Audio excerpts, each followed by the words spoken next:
This is to give you an idea of where the target marker is in relation to the sampling touchdown point. So here is the target marker here identified in the most recent operation. This was taken just a few days ago from 2.4 kilometers altitude. So if we enhance this image, we can see our primary touchdown area. Here is the target marker. Here is this big boulder. Here's this big boulder. And you can compare to this image from the second descent. You can see how close the target marker is to the touchdown point. That is very, very good.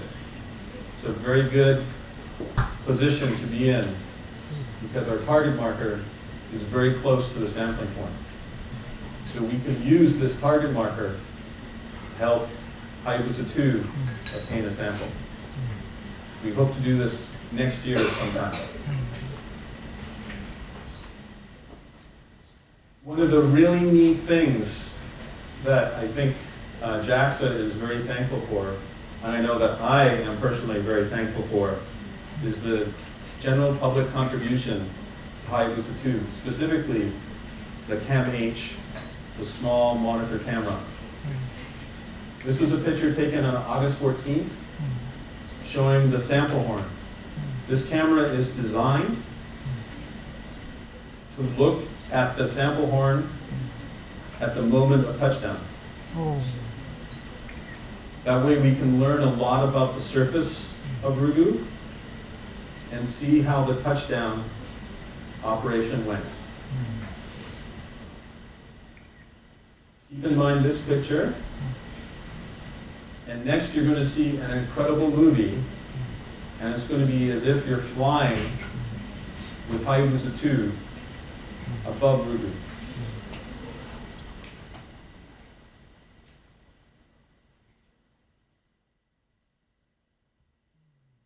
can see the sample horn. This is the body of the spacecraft.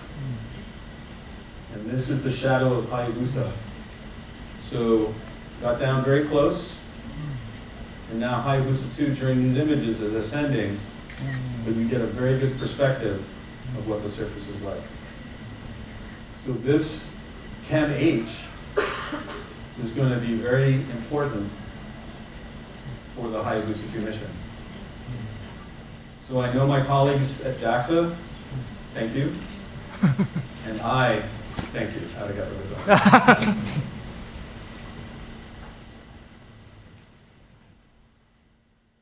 Okay, so now let's look at the images we have of Bennu from OSIRIS-REx. So this is the first image we have of Bennu, very far away, 2.2 million kilometers away, and it's just a small point.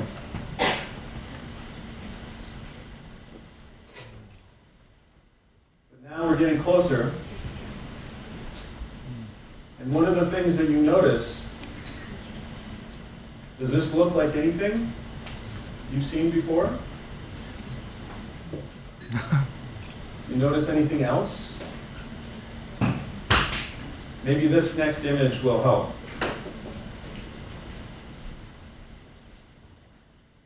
Watch as this movie, as we get closer and closer to Bennu. Let that run a few times.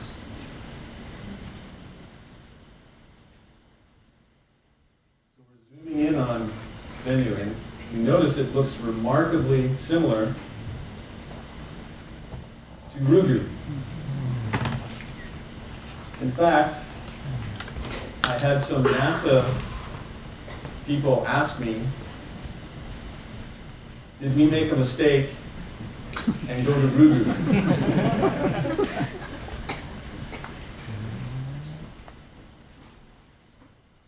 Okay, this is the latest. This is very, very, very new. Just released today. So you're very lucky to see this. These are two images of Bennu.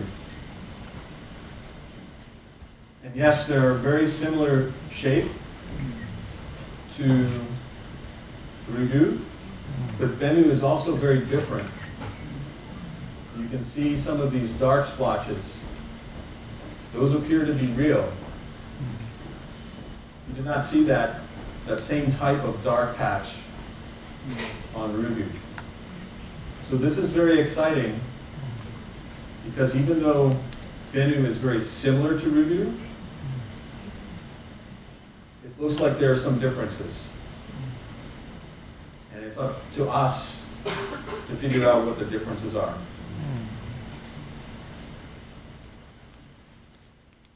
So one of the things I will say is how lucky we are to have such a good collaboration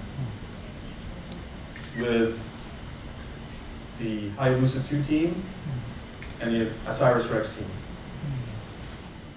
We are collaborating very well on these two asteroids. And the collaboration not only helps us operate the spacecraft safely, but also helps us get more science from both asteroids. So we have a very strong relationship between OSIRIS-REx and Hayabusa 2, between NASA and JAXA, and also between the United States and Japan in terms of space exploration. It's a very, very strong relationship, really good.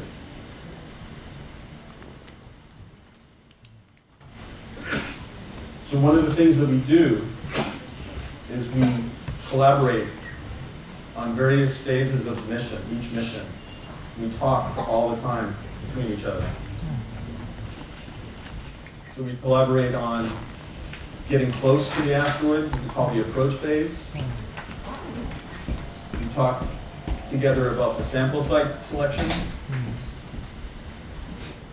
how we're going to store the samples, how we're going to take care of the samples, how we're going to analyze those samples, figure out what those samples tell us.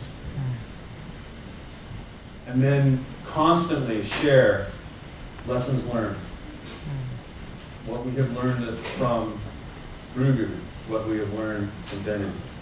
Both missions are operating almost simultaneously together. And it's a very powerful way of exploring asteroids. It's almost like having 3 missions for the price of 2. It's very good. So this is my last slide, and then if there's time, I will take questions. But I wanted to explain to you why asteroids are important for you. They're very important for science. We can figure out what the solar system was like long ago. We can figure out from these asteroids how life may have formed on Earth. And we can figure out what types of materials, organic materials, and water these asteroids may contain.